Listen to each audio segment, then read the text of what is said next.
one of the best memories you will ever make in Worcester County is to experience a beach bonfire at Assateague Island. Hosting a bonfire is easy, but does require you to plan ahead, follow a few simple rules, and use a little common sense. Make sure you bring matches, old newspaper, and a bucket from home.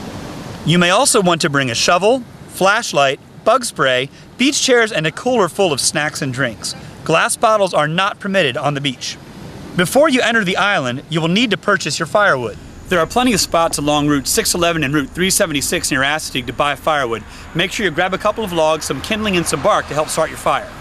You should never ever bring firewood from outside of Worcester County, as wood not locally sourced might introduce exotic insect pests such as the emerald ash borer. You are also not allowed to use natural wood or grasses collected on Assateague. Remember, there are two parks on the Maryland end of Assateague, and they both have different rules. The state park does not allow beach bonfires, but the National Seashore permits this activity for guests who've paid the entry fee or have an annual pass. Once you've entered the National Seashore and parked your vehicle, you will need to choose a spot to build your fire. For the fellow safety beachgoers, you should build your fire outside of the guarded area and below the high tide line. To spot the high tide line, look for an area of beach that is edged with sea debris and mostly clear of footprints. This is a great place to build your fire, as the next high tide will wipe this area clear and soak the sand. Once you've picked your spot, it's time to start digging.